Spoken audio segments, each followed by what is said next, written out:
اس کے اعتماد بالنفس کو مجروح نہیں کیا جائے، آپ سے یہ توقع نہیں رکھتا تھا، اس طرح سے آپ بڑے ہیں، آپ سمجھدار ہیں، آپ ذہین ہیں، یعنی ایسے پازیٹیو جملے کہیے جس سے اس کے اندر اعتماد بالنفس بڑھ جائے، اور اس کے بعد کہ اچھا میرا والد میری اتنی ریسپیکٹ کرتا ہے، اتنی مجھے پرسنالٹی دیتا ہے، لہٰذا مجھے اس طرح کے کام نہیں کرنا چاہیے، خود ترک کرے گا۔ اس طرح کا انداز اپنائیے کہ جس کی وجہ سے اس کا اعتماد بالنفس بھی بڑھ جائے، اور اس کے ساتھ ساتھ وہ اگر ایک اس کے ساتھ جو ہے غلطی کی ہے تو آئندہ نہیں کرے گا۔ اولاد کے حقوق میں سے سب سے پہلے یہ ہے کہ جب انسان شادی کے ازدواجی رشتے سے منسلک ہونا چاہتا ہے تو اس وقت سے ہی اسے توجہ دینا چاہیے کہ وہ کس جگہ کس خاندان میں ازدواجی رابطہ اور رشتہ قائم کرے، اس کا اثر ہونے والی اولاد پر۔ اچھے خاندان سے رشتہ اچھی اولاد کا سبب بنتا ہے، تہذیب والے اور دینی اقدار والے، انسانی اخلاقیات والے خاندان سے رشتہ کرنا سبب بنتا ہے کہ اولاد بھی صاحب اخلاق اور تہذیب والی ہو جاتی ہے۔ ایک نیچرلی اثرات ہیں، یہاں سے جو نا رعایت کرنا شروع کرے، اور جب بچہ جو نا معلوم ہوتا ہے کہ صاحب فرزند ہونے لگتے ہیں تو اس وقت سے کیا رویے بہترین ہونا چاہیے، اس سے بھی، اور کون سے غذا جو نا مادی اعتبار سے اور کون سی غذا روحانی اعتبار سے، یہ سب ضروری ہے، مختصر نرز کرتا جاتا ہوں۔ اور جب بچہ پیدا ہوتا ہے تو سب سے پہلا یہ کہ اس کا نام جو نا بہتر رکھا جائے، چنانچہ روایت میں آیا ہے کہ تم اپنی اولاد کا ایسا نام رکھو جس سے ہم اہل بیت سے وابستگی کا جو نا اظہار ہو سکے۔ اور اس میں ایک جملہ کرنا چاہوں گا، مثلا غلام حسین، غلام محمد، صابر حسین، اس طرح سے نام رکھتے ہیں، یہ بہت اچھا ہے کہ جس میں اہل بیت علیہ السلام کے کسی نہ کسی جو نا صفت کا، خاصیت کا ذکر ہوتا ہے، لیکن پھر اس میں بھی اہل بیت علیہ السلام کے ساتھ منسوب کرنے، قریب کرنے کے اعتبار سے یہ بھی دیکھنا چاہیے کہ اتنا گرا ہوا نام بھی نہ ہو، کہ مثلا آپ کہتے ہیں نعلین حسین، مثال دے رہا ہوں میں، ٹھیک ہے، نعلین حسین، نعلین عباس، نعلین کسے کہتے ہیں؟ جوتے کو۔ عقیدت میں اشعار میں کہا جا سکتا ہے، لیکن نام کے طور پر یہ کہہ دینا کوئی مناسب نام نہیں لگتا۔ اہل بیت علیہ السلام چونکہ وہ کامل انسان ہیں، لہذا جو بھی ان سے مربوط ہوتا ہے، جو بھی ان کی ولایت کا دم بھرتا ہے، ان کو بھی کامل انسان بنانا چاہ رہے ہیں۔ اہل بیت علیہ السلام نے جو کہا ہے آپ اس طرح سے رکھیں کہ اہل بیت، خود اہل بیت کا نام ہو، یا اہل بیت علیہ السلام کی کسی صفت کا نام ہو، یا اہل بیت علیہ السلام کے کسی جو نا خادم کا نام ہو، جیسے قنبر رکھ دیتے ہیں، مولا کے جو نا خادم کا نام ہے رکھ لیتے ہیں، اس طرح سے نام ہونا چاہیے۔ تو بہترین نام منتخب کریں، اور اس نام میں ایسا نام ہو کہ ہم اہل بیت علیہ السلام کے نام کے ساتھ مربوط ہو، یہ ضروری ہے۔ اور خود اس نام کا بھی اثر پڑتا ہے جس کے اوپر نام رکھتے ہیں۔ دوسرا حق تربیت کے اصول میں سے یہ ہے کہ اس کو قرآن کی تعلیم دیں، تعلیم قرآن دیں، یہ دوسرا اس کا حق ہے کہ قرآن کی تعلیم۔ اگر والدین اپنے بچے کو ابتدا ہی سے قرآن کی تعلیم دیں گے تو پھر وہ تعلیم قرآن، تعلیمات قرآن، روح قرآن کے ساتھ پروان چڑھتا ہے، اور جو قرآن کے ساتھ آگے اپنے جو نا پروان چڑھتا ہو، پھر اس کا اخلاق، اس کا کردار، اس کا رویہ، اس کا انداز تکلم، اس کی زندگی میں قرآن اثر کر لیتا ہے۔ اسی لیے ارشاد فرمایا احادیث میں کہ اپنے بچے کو قرآن کی تعلیم دے دیں، قرآن اس کے اوپر اثر کرتا ہے۔ بعض روایت میں آیا ہے کہ اگر کوئی شخص قرآن کریم کی تلاوت اس طرح سے کر لیتا ہے تو قرآن اس کے خون میں مکس ہو جاتا ہے اور اس کے خون میں جاری ہو جاتا ہے، یعنی اس کے جسم پر، اس کی روح پر قرآن کار فرما ہوتا ہے، قرآنی اصول کار فرما ہوتے ہیں، لہٰذا اس چیز کو مد نظر رکھا جائے۔ اور پھر اس کے بعد ظاہر ہے کہ اس کے حقوق میں سے یہ ہے کہ اس کو زمانے کے تقاضے کے مطابق بہترین تعلیم بھی دیں،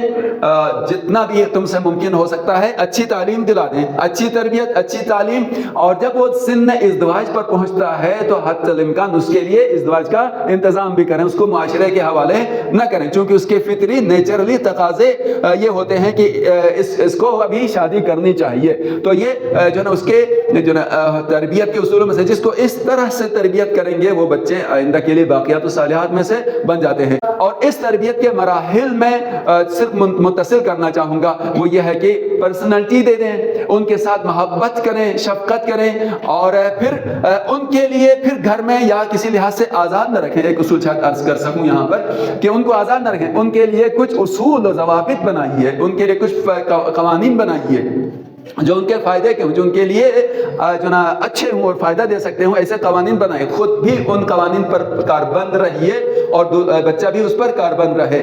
البتہ ممکن ہے کہ بچہ چونکہ بچہ ہے لہٰذا وہ بعض مرتبہ کیا کرتا ہے جو آپ نے اصول وضع کیے ہیں, جو آپ نے یعنی قوانین وضع کیے ہیں اس کی خلاف ورزی کریں. فوراً اس کو ڈانٹے نہیں, اس کی انسلٹ نہ کریں, بلکہ جو نا صبر و تحمل سے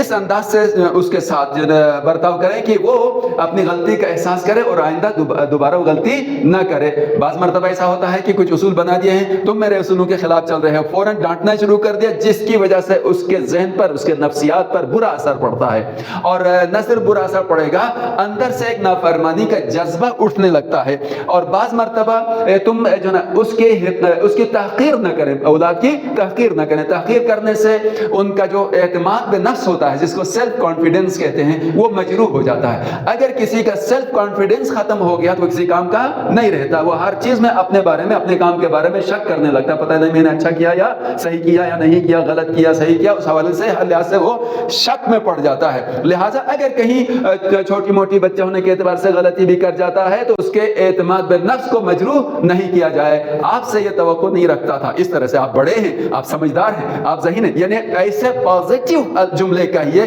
جس سے اس کے اندر اعتماد بے نفس بڑھ جائے. اور اس کے بعد کہ اچھا میرا والد میری اتنی ریسپیکٹ کرتا ہے, اتنی مجھے پرسنالٹی دیتا ہے, لہٰذا مجھے اس طرح کے کام نہیں کرنا چاہیے. خود ترک کرے گا. اس طرح کا انداز اپنائیے کہ جس کی وجہ سے اس کا اعتماد بے نفس بھی بڑھ جائے, اور اس کے ساتھ ساتھ وہ اگر ایک اس کے ساتھ جو غلطی کی ہے تو آئندہ نہیں کرے گا. دوسرا یہ کہ اگر اس نے کوئی کام کیا, خود سے کیا, آپ نے بتایا تھا کیا ہے, تو اگر کام کر دیا تو اس پہ اس کی جو نا حوصلہ افزائی کریں. حوصلہ افزائی وہی جملوں کے ذریعے بھی کی جا سکتی ہے, باتوں کے ذریعے بھی کی جا سکتی ہے, کوئی انعام کے ذریعے بھی کی جا سکتی ہے. تو جب اس کو حوصلہ دیں گے, آپ اس کی حوصلہ افزائی کریں گے, تو ایسی صورت میں وہ کام کرنے کے حوالے سے مستقل ہونے لگتا ہے. اچھا یہ کام میں خود بھی کر سکتا ہوں. کوئی بھی والد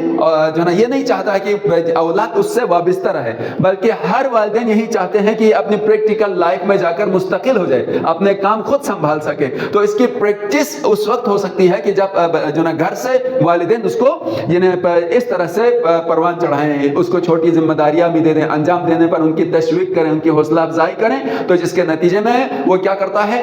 مستقل ہو جاتا ہے اور کام کرنے بھی لگتا ہے, اور اچھا آپ کے لیے کام کر کے دکھاتا ہے. اس طرح سے اور جو اصول آپ نے بنائے اور کوئی وعدہ کیا ہے تو اس پر پابند رہنا چاہیے. اب اگر اصولوں میں سے ایک یہ بنا دیا, بیٹا گالم گلوچ نہیں کرنا ہے, بد زبانی بد اخلاقی نہیں کرنی ہے, غلط بات نہیں کرنی ہے, تو اس کے لیے یہ کہ اس کو جہاں پر پابند کرنا چاہ رہے ہیں خود بھی تو پابند ہو جائیے. اگر اپنی زبان آزاد ہے اور بچے سے کہہ رہے ہیں کہ اس طرح سے غلط بات نہ کرو تو اس کا کوئی اثر نہیں ہوگا. لہٰذا اگر کہہ دیا بیٹا بد زبانی نہیں کرنی ہے, گالم گلوچ نہیں کرنا ہے, برے جو الفاظ نہیں کہنے ہیں, تو ایسی صورت میں خود کو بھی ان چیزوں کا پابند ہونا پڑے گا. اب خود کو پابند ہونے کے لحاظ سے گھر کے تمام افراد کے حوالے سے جو بات کر رہا ہے وہ جو نا اچھے اور شائستہ انداز سے کرے, سنجیدگی سے کرے. مثلا جو نا اپنی بیوی سے کلام کر رہا, بات کر رہا ہے تو اس کو بھی اخلاق اور پرسنالٹی دے کر بات کرے تاکہ بچے پر اس کا اثر پڑے گا. جو مجھ سے کہہ رہے ہیں میرے والد جو نا خود بھی اس بات کے پابند ہیں, چھوٹے بڑے کے حوالے سے رسپیکٹ کے حصہ کرتے ہوئے جو نا بات کرتے ہیں. تو اسی طرح سے آپ نے اصول بنا دیا اور اس کے خود بھی پابند. مثلا ایک میں عرض کروں گا آج کے حوالے سے کہ یہ کہہ دی کہ بیٹا جب اسکول سے آؤ گے تو سب سے پہلے اپنی یونیفارم اتار لینا, جو نا اس کے بعد جو نا ہاتھ دھو لینا, اور پھر کھانا کھا لینا, نماز پڑھ لینا, ہوم ورک کر لینا. ہوم ورک کرنے کے بعد پھر جو ٹائم بچتا ہے اس میں کیا کریں آپ, جو ہے نا مثلا ٹی وی دیکھیں یا جو بھی ہے. اس پہ آپ خود پابند رہیں. یعنی جب یہ بچہ اسکول سے آیا ہے اور یہ اپنے کام انجام دے رہا, پرسنل نماز پڑھنے سے لے کر اور کھانا کھانے سے لے کر تھوڑا بہت استراحت کا ہے, تو اس وقت میں خود بھی تو ٹی وی نہ دیکھوں, میں تو آن کروں اس کو, یہ نہ کرو وہ نہ کرو. یہ نہیں ہو سکتا ہے بھائی. اگر آپ چاہتے ہیں آپ کی نصیحتیں, آپ کے ایڈوائزز پورا ہوں, تو ایسی صورت میں جو اصول ان کے لیے بنا رہے ہیں اس پر آپ خود بھی چلیے. ایک ہی گھر کے اندر دو اصول نہیں چل سکتے ہیں. ہم آزاد ہوں اور بچے سے کہ آپ ٹی وی نہ دیکھیں, آپ موبائل کے جو ہے نا وہ چیزیں نہ دیکھیں وغیرہ وغیرہ, ایسا نہیں ہوگا. اگر آپ نے ان کے لیے اصول بنا دیا ہے تو اس کے آپ خود بھی کاربند ہو جائیے. ٹھیک ہے. اسی طرح سے اگر آپ کہتے ہیں کہ ایسی ایسے بچے ہیں کہ جو مسجد آ سکتے ہیں, مسجد کے احترام کا خیال رکھتے ہیں, ان کو پتا ہے مسجد میں ہمیں شور شرابہ نہیں کرنا چاہیے, مسجد کو گندا نہیں کرنا چاہیے, اس طرح کے آداب سے وہ واقف ہیں, تو اپنے ساتھ لے کر آئیے اور جو ہے نا خود بھی آئیے. اگر ایک شخص خود مسجد نہیں آتا, بیٹے سے کہ مسجد میں جا کر نماز کیوں نہیں پڑھتے, تو اس طرح کی نصیحتوں کا اثر ہونے والا نہیں ہے. لہٰذا جو اصول بنائیں گے اس کے خود بھی کاربند ہوں اور بچے کو بھی کہہ دیا جائے. جناب لقمان حکیم نے یہ کہا, یا بنی اقم الصلاۃ وامر بالمعروف وانہ عن المنکر, بیٹا نماز قائم کرو اور امر بالمعروف کرو اور نہی از منکر کرو, واصبر علی ما صبک, اور اس راستے میں جو مصیبت جو مشکل تجھے پیش آتی ہے اس پر صبر کرو. ان ذالک من عزم الامور, اور اس طرح کے بڑے کاموں میں, دین کے کاموں میں جو سختیاں اور مشکلات آتی ہیں اس پر صبر کرنا بڑے ارادے والے کاموں میں سے ہے.